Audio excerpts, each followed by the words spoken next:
a lo largo de la presentación. Yo voy a ser bastante sencilla, bastante precisa, 35 minutos de presentación para luego abrir el debate, porque evidentemente no es un tema, digamos, fácil de trabajar o de digerir incluso algunos puntos.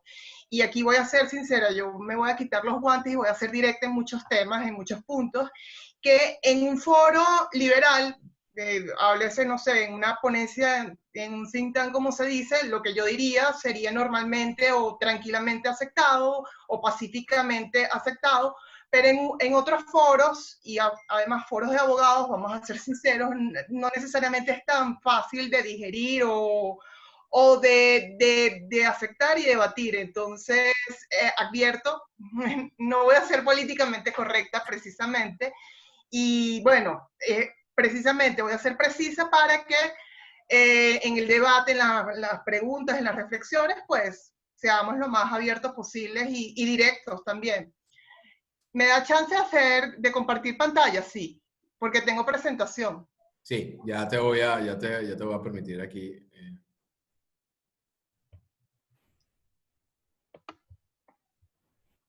Listo, Andrés. Listo. Ajá.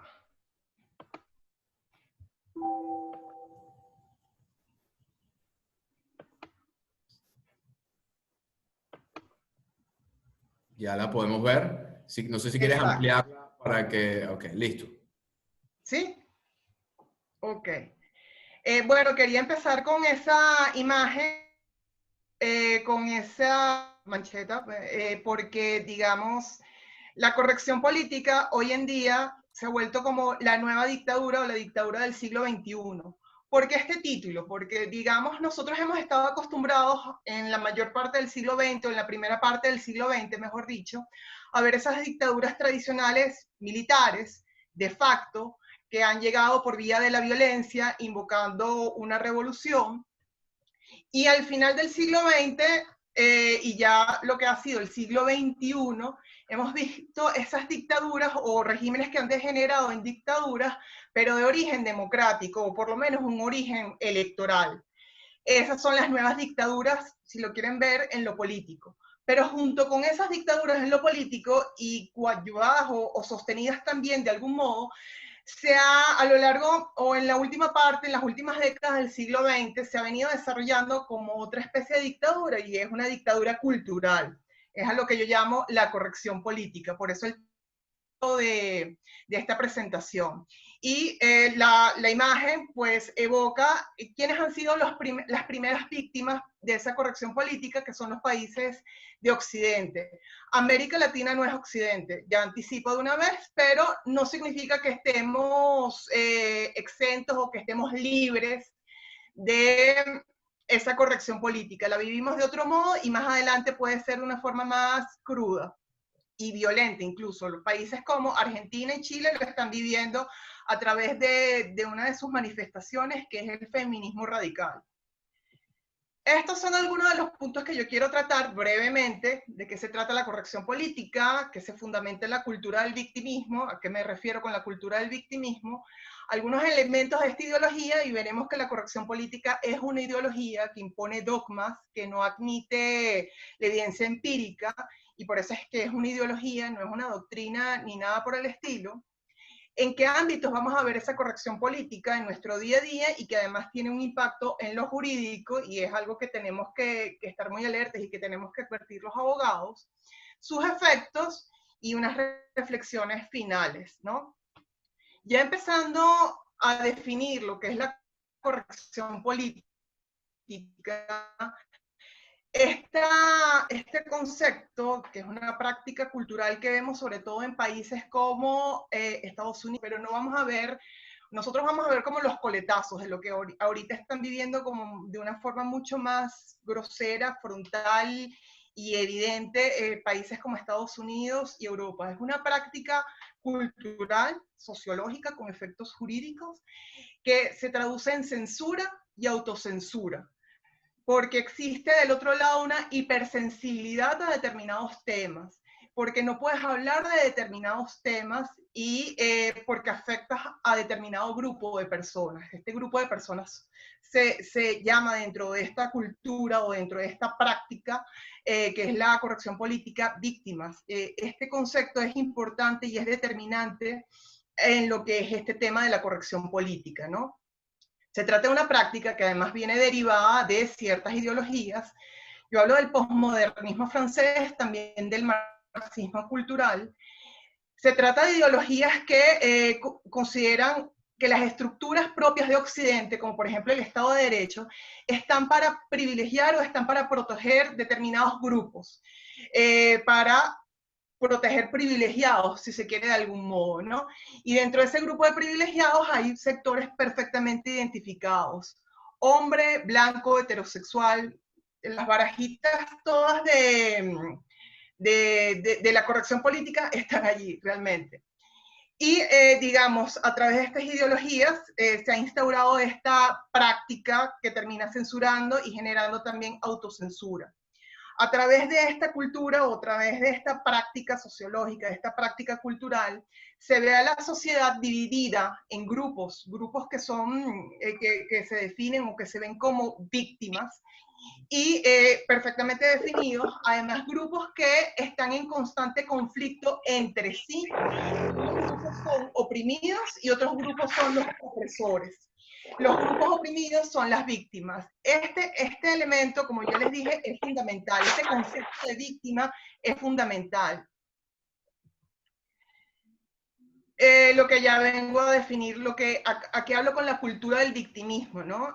Los que han trabajado este tema distinguen distintas culturas a lo largo de la historia. La cultura del honor, que ante la ofensa a tu reputación, ante el honor, tú respondías con tu propia mano. Eras igualmente violento, si lo quieres ver de algún modo, ¿no? Hay otra cultura que es la cultura de la dignidad, que es la solución liberal, que la hipersensibilidad o esa sensibilidad a la ofensa baja, sin embargo, buscas también un resarcimiento, pero buscas ese resarcimiento ante las instituciones propias del Estado de Derecho, ante tribunales, a través de un uso, digamos, ante la igualdad de la ley, a través de la ley, buscas esa forma de resarcimiento e indemnización.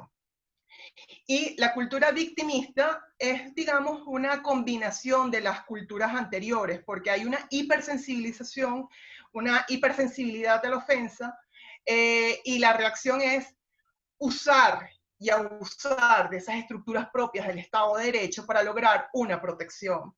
Y tergiversar la ley, quebrar el principio de igualdad ante la ley, que esa es la única igualdad a la que puedes aspirar.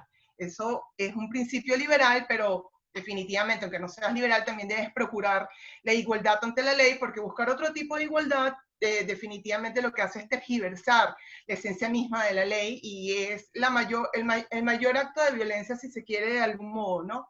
Eso lo puedo desarrollar más adelante.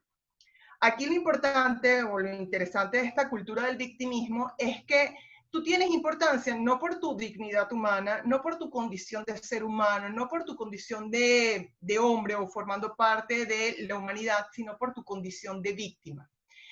Eso es lo que es determinante y tu condición de víctima es pertenecer a una minoría. Esto es interesante porque ¿de dónde surgen esta preocupación por los temas de la corrección política como una nueva dictadura o una dictadura del siglo XXI?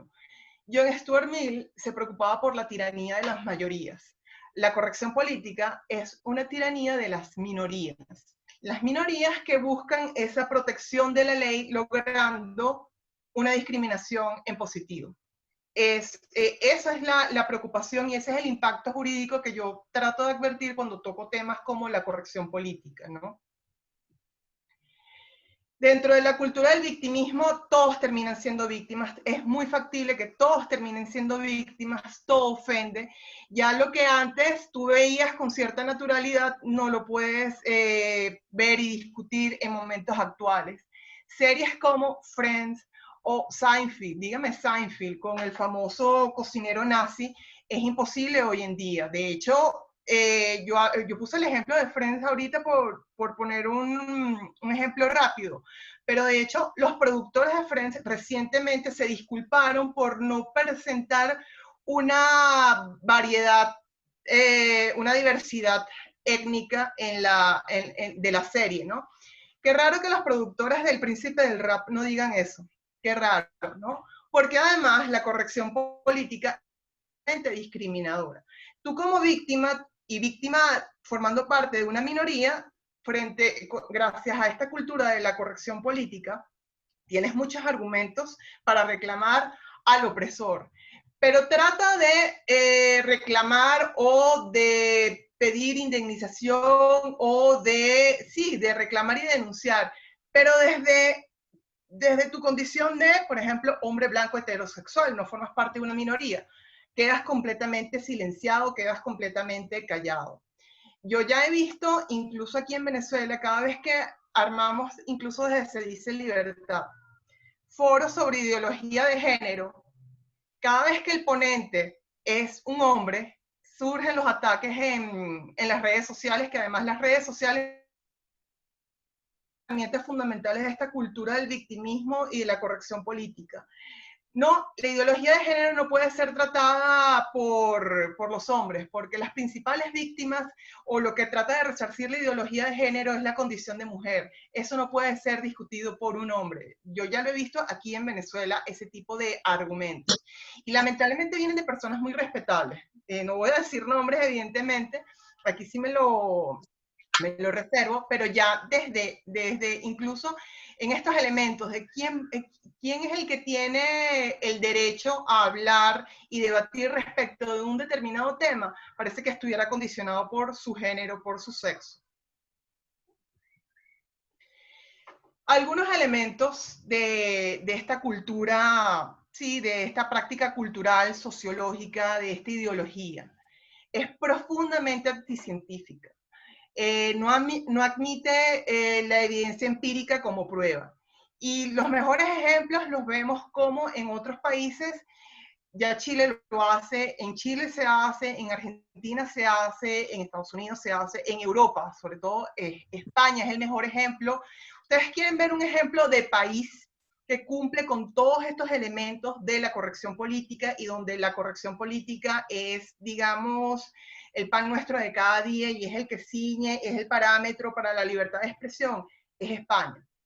Gracias a esta característica anticientífica de la corrección política, se habla que los géneros, el sexo, son construcciones culturales. No está determinado por la biología, por ejemplo. Eso ya se habla, se comenta. Y lamentablemente organismos, por ejemplo, como la ONU y otros organismos similares, pues aupan esto y hablan de, ya no existe solamente dos géneros o dos sexos, ¿no? Entonces, y ya empezamos a ampliar y ya empezamos a desnaturalizar incluso términos científicamente probados y desde la biología, ¿no? Desde la ciencia. También en este carácter, en este elemento anticientífico, vemos esos movimientos contra las vacunas. Hay todo un movimiento en contra de las vacunas, en contra, sí, de estas evidencias científicas de lo que favorecen o del bienestar o de la protección que brindan las vacunas, y es sustituido por esa nueva metodología se sustituye con yoga, se sustituye con alimentación vegana, se sustituye con ser vegetariano, se sustituye con el pensamiento de la felicidad. También dentro de este movimiento anticientífico, surgen doctrinas o surgen, doctrinas no, o surgen movimientos o surgen prácticas, terapias que aupan la felicidad, que prácticamente estar feliz es lo ideal y por supuesto dentro de este movimiento, dentro de este elemento anticientífico, se critica enfermedades o se menosprecia profundamente enfermedades como la depresión, como la ansiedad y que no deberían ser tratados con medicamentos, sino con yoga, alimentación balanceada, con ser vegetariano, vegano, etcétera, etcétera, etcétera. Otro elemento de esta corrección política es que es altamente agresiva. Altamente agresiva porque también se ha desarrollado una hipersensibilidad a cualquier tema. Ya cualquier cosa es considerada una ofensa. Las nuevas generaciones esta generación, mi generación X es definida como la generación boba, ¿no? Bueno, la generación actual, que es la generación Z, llamamos por esta generación, si podemos definirla de algún modo, es como la generación de los ofendidos. Es altamente agresiva, es hipersensible a los argumentos, a cualquier ofensa, ya el campo al debate no es posible y eso me lleva a lo siguiente. Su estrategia no es conversar, su estrategia es cortar los argumentos, cortar el debate. Y la mejor forma de hacerlo, y aquí ya adentrándome un poco más también en una materia propia también del derecho, de la filosofía del derecho, argumentación jurídica, dentro de la estrategia de esta corrección política, lo que más abundan son las falacias ad hominem. Sabemos que una falacia es un error de razonamiento. Bueno, la falacia ad hominem no es atacar la idea, no es debatir la idea, sino invalidar a la persona, atacar a la persona. Y dentro de estas falacias ad hominem, pues ahí se han proliferado distintos tipos de falacias, ¿no? Está la falacia ad Hitlerum, que es una falacia vieja, es de mitad del siglo XX. Lo que pasa es que, claro, hoy en día la utilizan mucho y se utiliza mucho más porque se asocia también para llamarte racista. Esta es una falacia que comprende distintos tipos de falacia, no solamente la falacia ad hominem, invalidarte en tu condición de persona, no solamente no atiende a la idea, sino a la persona, sino también es una falacia de asociación. Si Hitler pensaba de determinada forma y comparte el mismo pensamiento, entonces se invalida automáticamente tu propuesta. Y claro, al invalidarse por asociación o ad hominem, porque eres racista, porque eres nazi, porque, digamos, compartes elementos con Hitler, debate, ya no hay argumentación y ya lo que viene son, bueno, cuando ya invocas las falacias ad hominem u otro tipo, sobre todo las falacias ad hominem, pues ya no hay posibilidad de debate, porque ya no estás buscando o armando o estructurando argumentos, sino ya lo que buscas es atacar al contrario, pero a su condición de persona. Es interesante lo contradictorio que resulta ser esta cultura, porque si bien se fundamenta o se basa o se erige sobre la condición de víctima, no tiene problema al defender su condición de víctima, no tiene problema en también convertirse victimario en esa elaboración o en esa suerte de falacias o en esa suerte de pseudoargumentos, ¿no? Pero en ese caso no te ves como victimario, sino simple y llanamente como una víctima que defiende sus derechos. Es profundamente discriminadora, es profundamente a conveniencia esta cultura del victimismo. Utilizas tu condición de víctima cuando te conviene, te conviertes en victimario de otros cuando te conviene y no reconoces esta condición de victimario dentro del debate o dentro de esta suerte de debate. ¿Dónde vemos esta cultura de la corrección política, esta práctica de la corrección política cultural? Lo vemos en distintos ámbitos, la verdad. Tan solo que, como les dije, esto empieza a verse junto con esos origen democrático o electoral en lo político y en lo cultural vemos lo que es la corrección política. Esto lo vemos principalmente en las últimas décadas del siglo XX. Ya autores como Oriana Fallaci lo vienen denunciando, ya Oriana Fallaci lo viene denunciando y ya en lo que es el comienzo del siglo XXI, por allá por el 2000, con lo que ocurre con las Torres Gemelas y años siguientes al 2000, ya empieza a hablar de los peligros de que se instaure una Eurabia. Una Eurabia es un ejemplo de corrección política en lo religioso. Entonces, lo vamos a ver en distintos ámbitos, esta llamada corrección política, esta llamada suerte de gran hermano que llamaría Orwell, hoy en el siglo XXI, lo vemos en el feminismo radical. Digamos, hay que reconocer que hay que estar evidentemente en contra de los prejuicios contra la mujer, en contra de haber llegado tan tarde al derecho al voto. Hay que reconocer eso y que el feminismo es, incluso su origen es profundamente liberal, porque lo que busca es la reivindicación de cierto grupo de personas que fueron excluidas del ejercicio de ciertos derechos y libertades por su condición de mujer. Esa es la esencia del verdadero feminismo, pero cuando yo hablo de feminismo radical, es lo que vemos hoy en día, en las que se pretende incluso desnaturalizar el lenguaje, no hablar de todos, sino de todes. Increíblemente, que llega al punto incluso de desnaturalizar el lenguaje. Es ese feminismo radical en donde vamos a ver esa corrección política.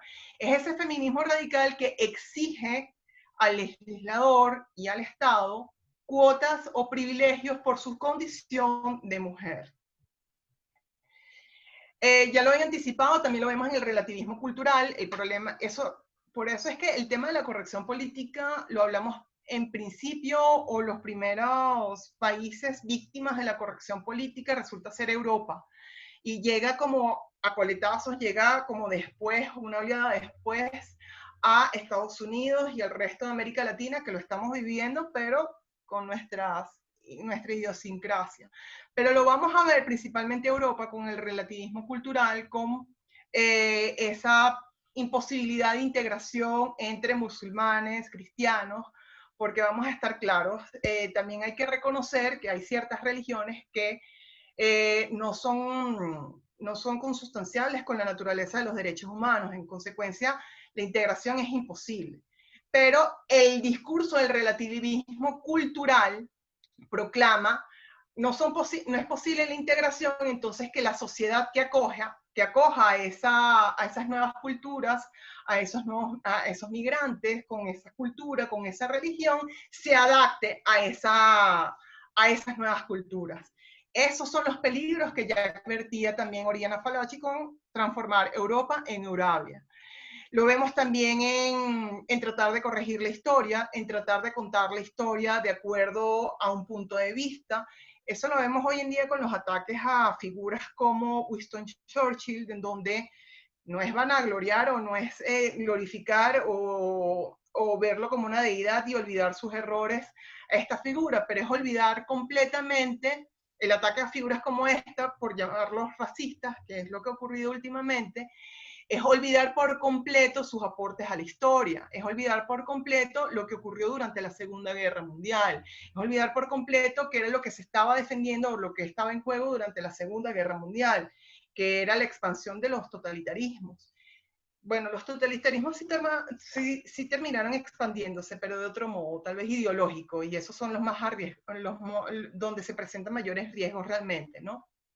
Pero en tratar de reescribir la historia, allí también vemos esa corrección política. Lo que ya les anticipaba, esos derechos intocables, inalienables, sin importar los derechos de los otros, de las minorías. La corrección política termina siendo la tiranía de las minorías. Es lo que vemos hoy en día y es como una suerte de juego de palabras de lo que anunciaba John Stuart Mill sobre la tiranía de las mayorías, que eran sus advertencias de deformar o las advertencias en lo que podía caer las democracias. Si se dan cuenta, cuando yo hablo de lo que he venido hablando, cuando he venido hablando de corrección política, no solamente es un tema cultural, sino también político, es como un movimiento integral, si lo quieren ver de algún modo, y esto también va a permear en lo económico, en lo filosófico, etcétera, etcétera. Por ejemplo, cuando yo digo que también va a permear en lo económico, cuando yo les definía esa cultura del victimismo, la cultura del victimismo sí es ver la sociedad de forma por grupos, dividida, conflictuada, en constante tensión. Unos son oprimidos, otros son opresores. Esto olvida completamente la forma de ver desde la economía o desde una corriente de la economía a la sociedad. Por ejemplo, cuando Juan me presentaba y decía que yo era liberal, sí, yo soy liberal, con una profunda inclinación en la Escuela Austríaca de Economía. La Escuela Austríaca de Economía propugna que la mejor forma de trabajo cooperativo y la mejor forma de trabajo en sociedad, voluntario, no coercitivo, es el mercado. Entonces, si se dan cuenta, la corrección política termina siendo es una ideología que termina siendo contraria no solamente en lo cultural, sino va a permear otros ámbitos, va a coadyuvar temas políticos, las dictaduras actuales, que se presentan con distintas características que no son de facto, sino tienen un origen democrático o al menos electoral, y también va a permear en lo económico. Y atacan al mercado. Entonces, cuando ven el tema de la corrección política, no solamente un tema de reivindicación de las mujeres, no es solamente un tema de relativismo cultural, de todas las culturas valen, independientemente si esa cultura busca incluso destruirte, de reescribir la historia, sino también de dictar o de establecer las directrices del mercado. Por supuesto, desde la corrección política está ampliamente tolerado, admitido y es deseado la intervención del Estado en el mercado. Porque gracias a la intervención o buscando la intervención del Estado es que tú vas a lograr esa protección de las minorías que tanto proclama o que tan presente está en el discurso de la corrección política. Entonces, digamos, definitivamente, si bien esto es un tema no jurídico, trasciende muchos elementos y, por ejemplo, nos toca a nosotros también los abogados de los que tenemos que estar en cuenta. Lo que les decía, entonces, ¿cómo se termina viendo? ¿Dónde terminamos viendo la corrección política? Hoy en día lo vemos en esto. Cadenas de televisión reconocidas pidiendo disculpas o tratando de retirar de la grilla películas como Lo que el viento se llevó, o un paso más adelante, que es peor, se retira Lo que el viento se llevó hasta que se añada contexto histórico. Lo que les dije, no están por separado estos elementos. Aquí está el tema de, me disculpo por ser hombre blanco, por este discurso racista y que además tiene errores de historia. Vamos a reescribir, vamos a hacer un añadido histórico para que la gente pueda entender de qué va la película. Esta corrección política en el fondo tiene un profundo menosprecio hacia el ser humano, porque no lo considera lo suficientemente inteligente como para entender lo que está viendo. Así que es necesario, digamos, hacerte digerible lo que vas a ver, hacerte digerible que Friends tenga diversidad cultural, tenga diversidad étnica, o que hacerte digerible y vamos a eliminar los chistes del cocinero nazi de Seinfeld. Esa es la corrección política en última instancia, un profundo menosprecio a la condición del ser humano que naturalmente es inteligente, naturalmente busca, siguiendo las doctrinas de Locke, busca esa condición de libertad, ¿no? La corrección política es contrario a todo esto. Nuevamente también vemos noticias como los ataques a figuras como Churchill, Colón, Cervantes recientemente, etcétera, etcétera. Esto lo vemos ahorita, pero lo que les digo, esto viene desde las últimas décadas del siglo pasado. Lo que pasa es que lo ha sentido con mayor contundencia Europa por el tema religioso, el tema de la inmigración, etcétera, etcétera. Y lamentablemente América Latina, yo había advertido al principio que América Latina no es Occidente, no tiene las estructuras propias que definen a la civilización occidental. Pudimos haber estado cerca de ello, pero no llegamos a ello. Chile pudo haber estado, es el país de América Latina que pudo haber estado más cerca, sin embargo, lo que ocurrió el año pasado, pues parece demostrar que no, lamentablemente. Pero América Latina va a llegar tarde o llega tarde a estas discusiones y llega tarde y llega de una forma distinta. Obviamente, aquí no vamos a llegar por temas étnicos o temas religiosos, pero sí vamos a llegar por el tema político. Y a mí me parece que una forma de traducirse o de expresarse de la corrección política en América Latina es el socialismo del siglo XXI, definitivamente, porque esa carga de cultura del victimismo, buscar una igualdad material, más no ante la ley, buscar esa justicia social, es el común denominador en el lenguaje y en los fines de la corrección política y del socialismo. No hay mayor diferencia. Por socialismo me refiero a todas las manifestaciones del socialismo, incluida la socialdemocracia, por cierto. Aquí esto nos afecta directamente y es ¿Dónde vamos a ver esa corrección política también? Bueno, definitivamente en la exigencia de leyes que terminan protegiendo de forma injustificada determinados géneros. No termina protegiendo a la persona, sino a una persona debido a su condición, debido a su sexo, a su religión, a sus creencias religiosas, a sus creencias políticas, etcétera, etcétera. Por eso es que vemos también alteraciones del lenguaje como el feminicidio.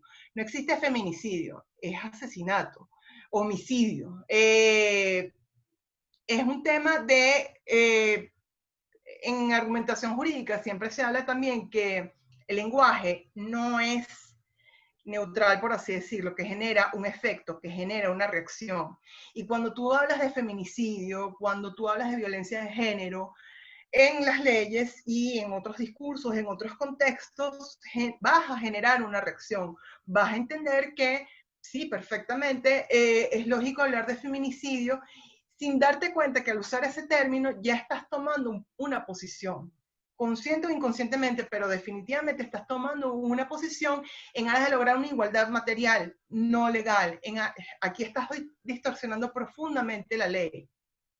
Si vemos en estas leyes de violencia de género, o sea, yo tengo tiempo sin tocar el derecho penal, pero cuando yo lo estudiaba hace unos 20 años, ya se hablaba de estas leyes de violencia de género, había una inversión de la carga de la prueba, ya no tenía que probar la víctima.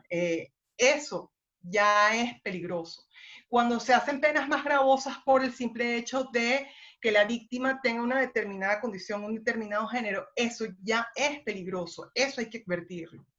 Por supuesto, toco esto no solamente en materia penal, esto también ocurre en los distintos ámbitos. En los ámbitos corporativos, no lo vemos, por ejemplo, aquí en Venezuela, donde te piden una cuota de mujeres dentro de una junta directiva sin exiges que haya un determinado número de mujeres porque tienes que cumplir la cuota de género sin importar los méritos de los que estén involucrados. Eso lo vamos a ver en países como, sobre todo en Estados Unidos, sobre todo en Europa. Pero en Venezuela no estamos muy alejados de la corrección política en materia laboral. Cuando buscan, sí, un determinado número de mujeres en puestos de trabajo, el famoso tema corrección política, cuando se trata de defender la famosa brecha salarial. La brecha salarial, yo no voy a decir que es completamente un mito. Lo que sí voy a decir es que no existe tal diferencia si empiezas a estudiar y analizar cada uno de los elementos de por qué se genera una brecha salarial. Recientemente están discutiendo que, por ejemplo, las jugadoras creo que de fútbol americano ganan mucho menos que los hombres. Y ciertamente ganan menos, pero ¿por qué ganan menos?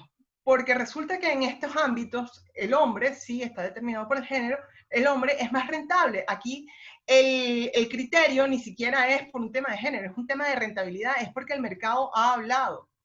Eso es lo que tú tienes que evaluar al momento de determinar si efectivamente existe una brecha salarial.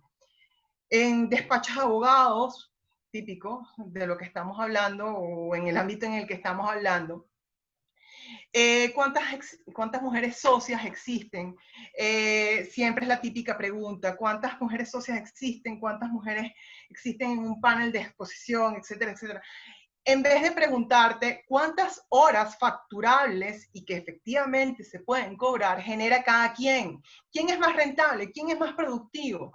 Porque claro, si una de las características de la corrección política es ser anticientífico, no te vas a preguntar por estos elementos técnicos, estos elementos científicos que te van a demostrar que si bien existe brecha salarial, no es la brecha salarial de la que estaba hablando ese feminismo radical o ni siquiera formas parte de este movimiento. Prácticamente ya cualquier mujer habla de brecha salarial, cuando la brecha salarial se acorta si empiezas a analizar quién es más rentable, quién es más productivo, quién es el que asume puestos de trabajo con mayor responsabilidad y que son más importantes al momento de hacer operativo un negocio.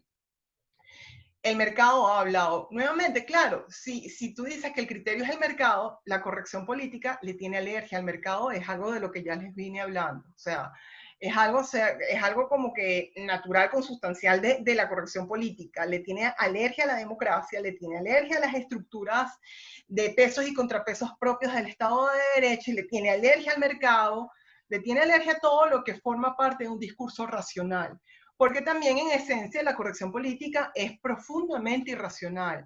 Por eso es que es agresiva, y por eso es que su estrategia son las falacias ad hominem.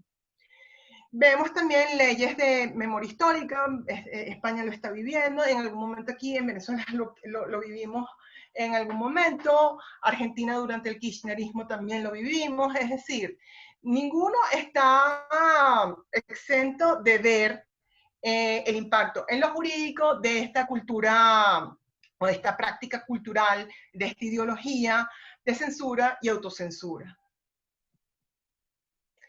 Los efectos, yo me asumo liberal, y alguien podrá pensar que siendo liberal y erradamente de derecha, yo no soy de derecha, izquierda y derecha son categorías desfasadas que no nos definen, o que no definen la filosofía que uno defiende, que busca la reafirmación del individuo, la libertad como valor absoluto, un rechazo a la democracia ilimitada y al Estado ilimitado. Esa es la filosofía liberal, y prefiero hablar en términos así, liberal. Muchos podrán pensar que porque soy liberal y me pueden confundir con la derecha, yo puedo estar de acuerdo con figuras como las de Trump.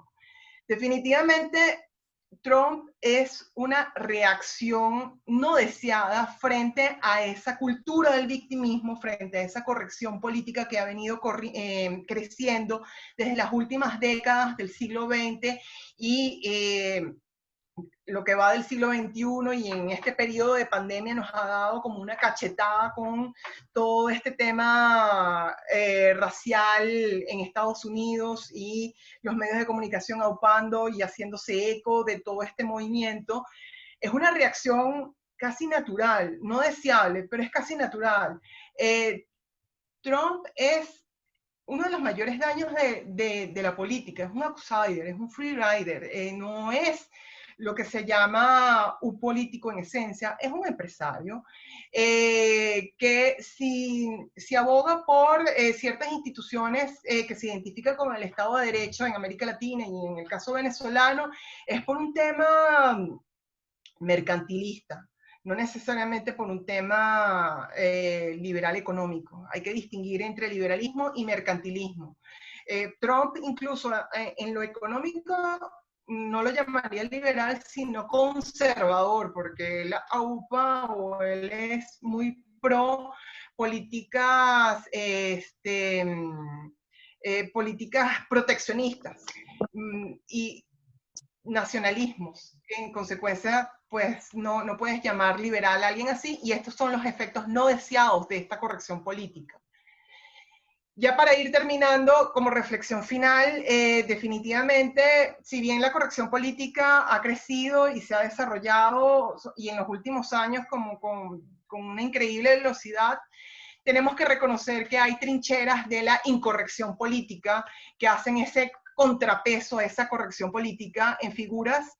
Dentro del derecho sí hay, definitivamente, pero sobre todo en figuras de la cultura en general, en las figuras dentro del periodismo. Oriana Fallaci sí, es profundamente conservadora, pero yo rescato la parte pro ciudadano del pensamiento de Oriana Fallaci, Pérez Reverte, Jordan Peterson con sus 12 reglas para vivir también es conservador en muchos temas, pero lo que yo digo, o como respuesta a esa corrección política, la respuesta es esto, definitivamente. La respuesta es reconocer a los intelectuales que no tienen problema en hablar hoy en día, en ser sancionados moralmente si llegan a hablar, no tienen problema, lo han hecho y han tenido sus consecuencias, pero sí, lo siguen haciendo porque, decíamos, al fin y al cabo, una sociedad libre es tomar como referencia o tomar a estos referentes dentro de nuestro pensamiento.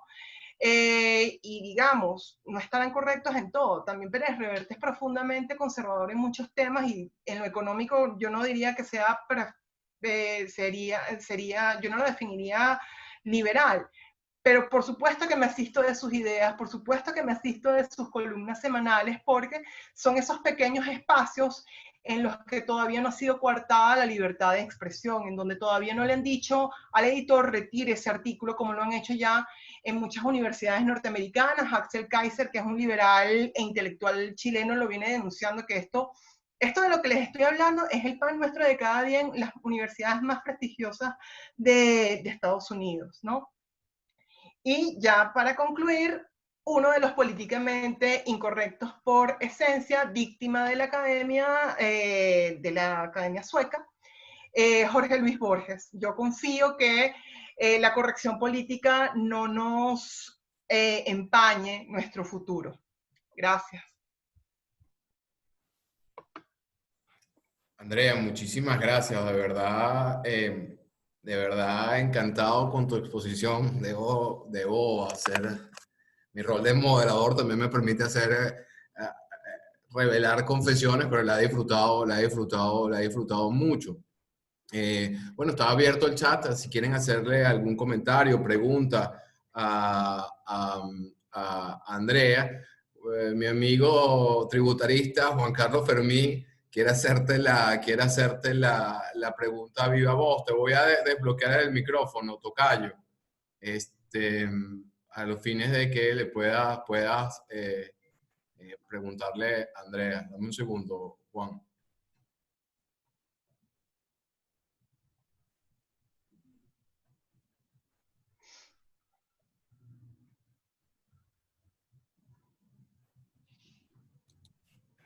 Bienvenido, Hola, buenos Juan. días. Gracias, Juan Carlos. Buenos días. Digamos, yo tengo una preocupación fundamental, voy a hacer una pequeña exposición, ¿no? Yo veo mucho la corrección política desde el ámbito político y lo asocio mucho, ahí creo que mencionaba el socialismo, yo lo asocio mucho al nuevo lenguaje del marxismo. O sea, hoy en día no escuchamos hablar de comunismo. O sea, no hay un comunista que hable de comunismo, que hable de la lucha de clases o que hable de Marx. Hay un comunista que habla de igualdad de género, de reivindicación de los derechos indígenas, de las leyes de memoria histórica. Y para mí es un movimiento extremadamente peligroso. Y mi preocupación va en cómo enfrentarlo, ¿no? Hay algo que, bueno, estamos en un foro y no lo puedo decir, pero yo creo que es importante hoy en día reivindicar el derecho a la tolerancia. Para mí la tolerancia es el antídoto contra esto y si yo soy un imbécil, tengo derecho a ser un imbécil. Entonces, pero por ejemplo, en la exposición hubo algo que me llamó la atención, ¿no? A mí me gusta mucho el tema político, la historia de la política. Fíjate, cuando tú hablabas o mencionabas a estas tres personas como en el movimiento de la incorrección política. Primero creo que hay que cambiar el término de corrección política porque realmente no es corrección política. Y el que está opuesto a eso no es un incorrecto políticamente. Ya ahí el lenguaje está actuando. Después mencionaste que eran conservadores. Y lo que me vino a mí a la mente es que no importa que sean conservadores, porque ellos tienen derecho a expresar su opinión como lo tiene el marxista o como lo tiene el otro. Pero también es algo, una palabra que ellos utilizan para atacar. No recuerdo ahorita el autor, que es un francés, que él decía que todos estos movimientos tenían mucho que ver con romper la regla mayoritaria en las democracias. Cuando uno examina cómo se va insertando la corrección política en las sociedades, en el fondo ya no somos todos venezolanos, no somos unos adecos y unos copellanos, no somos unos del socialistas o unos que no somos socialistas, somos mujeres, somos negros, somos indios, somos transexuales, y la sociedad se va fragmentando. Entonces, es también una estrategia de disolución de la sociedad, de disolución de la regla mayoritaria, y bueno, la vieja regla o el principio de máxima de Napoleón de que divide y vencerá, ¿no? Es una regla fundamental. Pero lo que yo voy en preocupación es, y he estado con varios amigos, es cómo enfrentamos este movimiento que tiene una presencia tremenda en los medios de comunicación. No hay una película hoy en día donde dos mujeres no se besen. La otra vez veía una película de Isabel y María Estuardo donde la reina Isabel en 1500 y tanto tenía un ministro, un canciller negro, cosa que tenía una cortesana de rasgos asiáticos. Y cada vez eso está influenciando más. Y yo siempre he visto qué es lo que pasa con los conservadores. Vamos a utilizar el término conservador. Que a un conservador no le importa lo que el otro diga. Y si una persona dice tonterías, bueno, él tiene derecho a decir tonterías. Pero lo que sí es cierto es que yo creo que hoy en día tiene que desarrollarse una contraofensiva, porque este es un movimiento que está penetrando mucho, que cada vez nos está a través del lenguaje haciendo que por lo menos de palabra utilicemos los mismos términos, las mismas referencias, y sí tiene que haber un mecanismo para contraatacar. Y es una crítica que yo, por ejemplo, le hago a los movimientos liberales o conservadores. Una alabanza a la izquierda es que la izquierda tiene una estrategia de propaganda y de guerra psicológica impresionante y no hay manera de contrarrestarla. Entonces mi preocupación va un poco en eso, ¿no? Sabemos lo que es, pero ¿cómo la enfrentamos? Gracias, Juan. Bueno, Andrea, Sí, tienes varias reflexiones allí. sí, varias, de verdad. Yo cuando definía a Oriana Fallaci, a Arturo Pérez Reverte, a Peterson como conservador, Jorge Luis Borges también podría entrar en esa categoría, aunque él se definiría anarquista spenceriano, hoy liberal clásico, ¿no? Pero cuando yo los definía como conservador, no era en términos peyorativos, sino simple y llanamente que frente a determinados temas, sobre todo en temas de en el tema de las libertades económicas prácticamente podemos estar de acuerdo todos en algunos puntos. En los temas de libertades civiles y políticas es donde podríamos estar en desacuerdo, pero lo que usted comentaba es perfectamente válido. O sea, que estemos en desacuerdo no significa que no tome en cuenta tu opinión para el debate, perfectamente válido. Lo que me lleva a lo siguiente, sí, ciertamente la tolerancia tiene que formar parte de nuestro discurso, pero allí yo utilizo a Karl Popper. Tú eres tolerante en la medida en que el otro todavía no procure tu aniquilación. Es decir, siempre se habló, o durante Oriana Fallaci en su trilogía que inmediatamente escribió luego de las Torres Gemelas, ella planteaba que, claro, Estados Unidos le pasó lo que le pasó por ser una sociedad tan abierta, tan libre, tan democrática, porque los enemigos actuaron como caballos de Troya, si se quiere ver de algún modo. Pero es que, y es una advertencia, es que tú tienes que mantener tu talante democrático, tolerante, hasta cierto punto. Hasta el punto en el que ya no admitas a aquel que busca tu aniquilación. Por eso la prohibición de partidos comunistas es perfectamente constitucional. Porque los partidos comunistas buscan la aniquilación de sistemas democráticos del Estado de Derecho. Hasta allí llega la tolerancia, hasta admitir, hasta tolerar a aquel que pueda convivir con mi discurso, con mi propuesta, conmigo, en última instancia, ¿no? Pero hay unos límites a la tolerancia y es a lo que voy. Y luego, ciertamente, sí, tiene toda la razón cuando, para no formar parte de ese lenguaje que se está usando hoy en día, calificarlos de incorrectamente políticos. Sí, es cierto. Podría tal vez, tenemos que cuidar el lenguaje porque también lo dije, el lenguaje no es nimio, no es neutral, tiene un efecto y un efecto psicológico y sí. Hablando en términos de corrección, en corrección política formamos parte del mismo problema de lo que estamos debatiendo, de lo que estamos tratando de resistir. El problema de los liberales, sí, ciertamente cuando le dan loas al discurso de izquierda que se ha vendido mejor y en cambio nosotros no podemos, yo estoy francamente en total desacuerdo.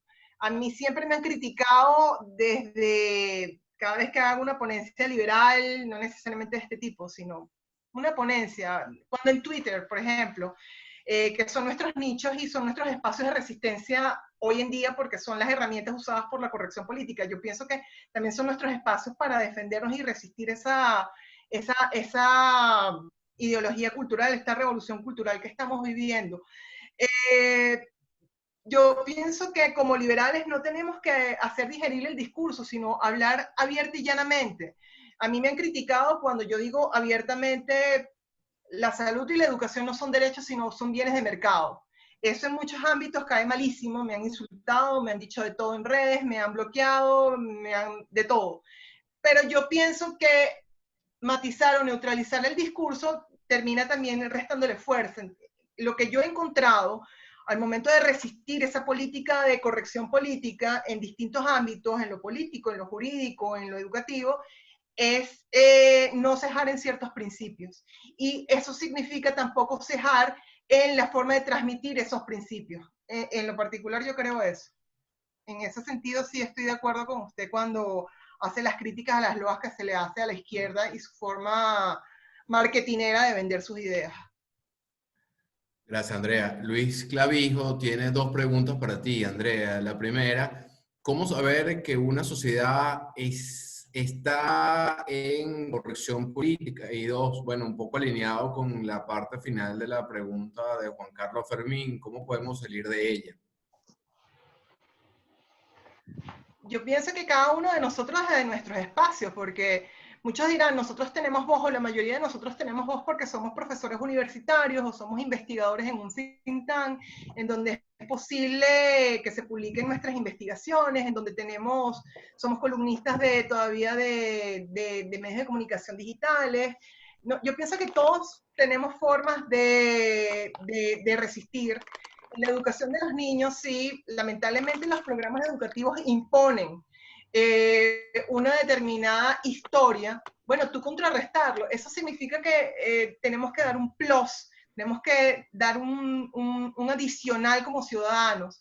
Yo siempre he dicho que a nosotros aquí en Venezuela somos unos, digamos, han tratado de llevarnos a un camino de la servidumbre, como diría Hayek, y dentro de evitar o resistir esa esclavitud y olvidar nuestra condición ciudadana, aparte de tratar de conseguir la gasolina, aparte de tratar de no contagiarnos en un país en donde no hay sistema de salud pública o privada, tenemos que dar un adicional. Si tenemos hijos, ver qué educación están recibiendo. En las universidades, yo tengo libertad de cátedra, gracias a Dios. La Universidad Católica y la Universidad Central de Venezuela me lo ha permitido. O sea, es ver qué espacios tú puedes expresarte y que los tenemos en cada espacio donde veamos hacerlo. Gracias, Andrea. Antonio Ramírez nos saluda a todos. Dice, Andrea, gracias por deleitarnos esta mañana con tan necesarias reflexiones. Y agrega, recientemente se aprobó en el Parlamento Español la renta mínima vital. ¿Qué opinión te merece? Bueno, no la he analizado, no sabía, no me sé el detalle, pero definitivamente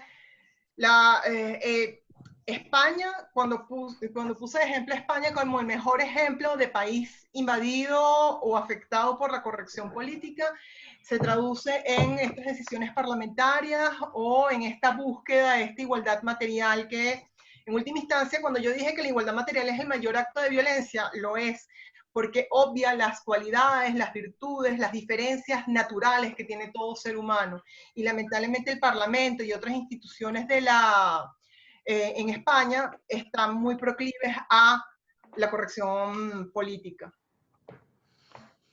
Bueno, Andrea, a mí en el fondo yo acuso una preocupación importante porque me parece que todo el tema de la corrección política es un menoscabo o un déficit en materia de libertad. La corrección política al final lo que hace es erosionar mi libertad de pensamiento, mi libertad de elegir,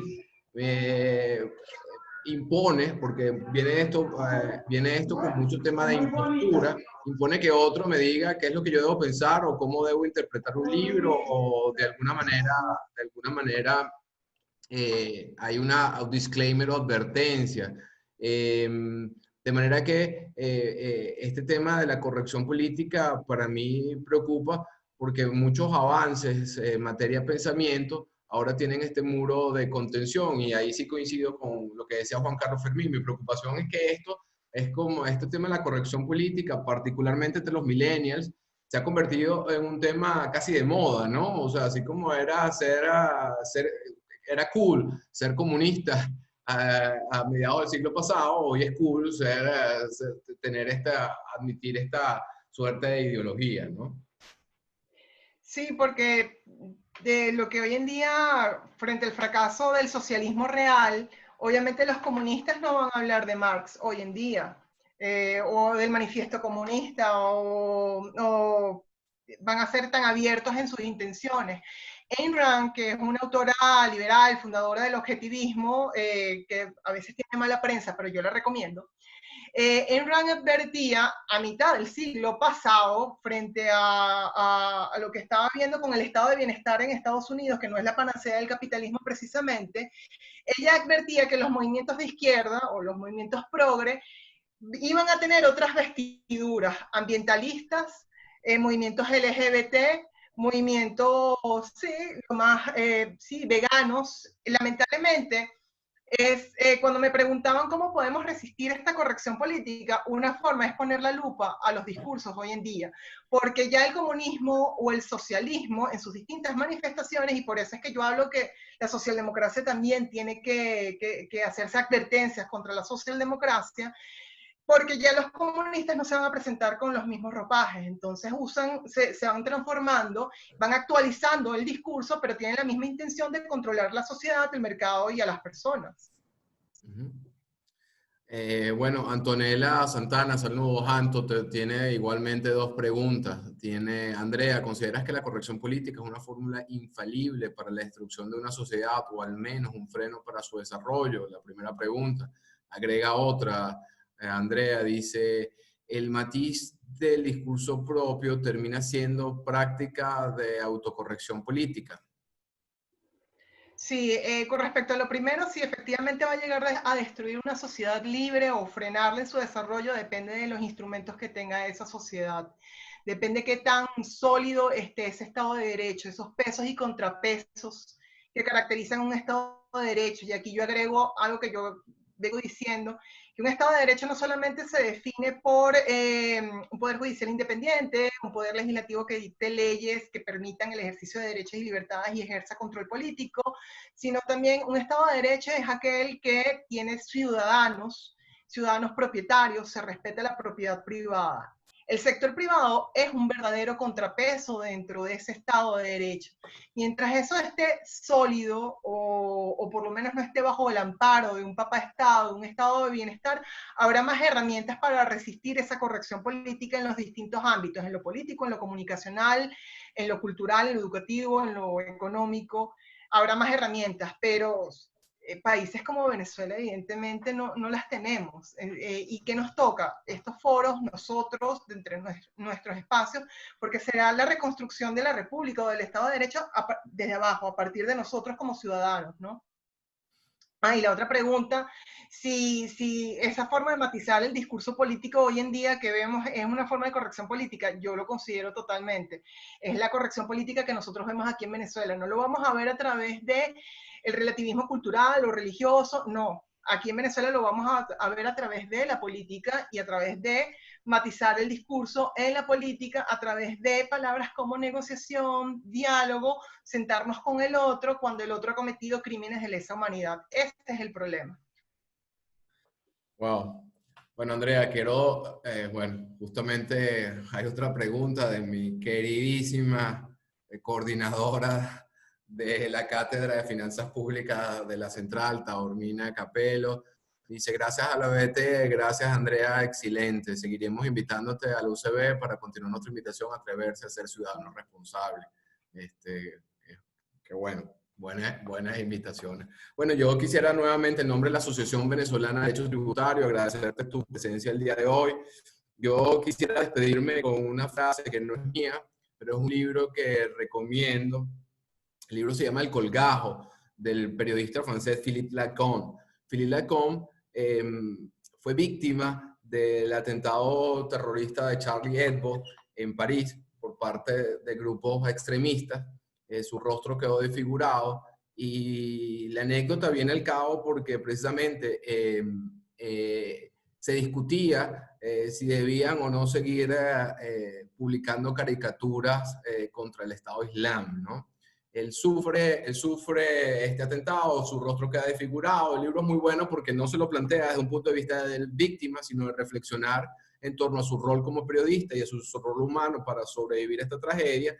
Y Philippe Lacan, en una de sus frases del libro, dice lo siguiente, dice, políticamente correcto, está entrecomillado, no era más que una forma de puritarismo renovado por las sirenas del progresismo y la cólera de las minorías.